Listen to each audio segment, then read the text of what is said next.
নমস্কার, আপনারা দেখছেন পানিট্যাঙ্কি টাইমস। সীমান্তে চেকিংয়ে হতভাগ এসএসবি। খড়িবাড়ির ভারত নেপাল সীমান্তে পানিট্যাঙ্কিতে বন্য জীবজন্তুর একাধিক দেহাংশ সহ গ্রেপ্তার এক নেপালের নাগরিক। ধৃতের নাম ডম্বর সাপকোটা, বয়স আনুমানিক 29 বছর, নেপালের বাসিন্দা। সোমবার সিকিম থেকে 4 চাকার গাড়ি করে নেপালে ঢোকার আগে সীমান্তে চেকিংয়ে ধৃতের কাছে থেকে হরিণের 5টি শিং, সজারু 30টি কাটা হরিণের খুলি, সাপের হাড় ও হিমালয়ান গোড়াল সিং উদ্ধার করে এসএসবি 41 নম্বর ব্যাটালিয়নের জওয়ানরা।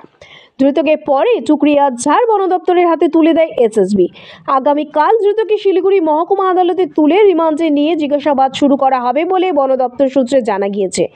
আন্তর্জাতিক বন্য প্রাণী পাচারের সঙ্গে যুবক জড়িত কিনা তার তদন্ত শুরু করছে বন দপ্তর।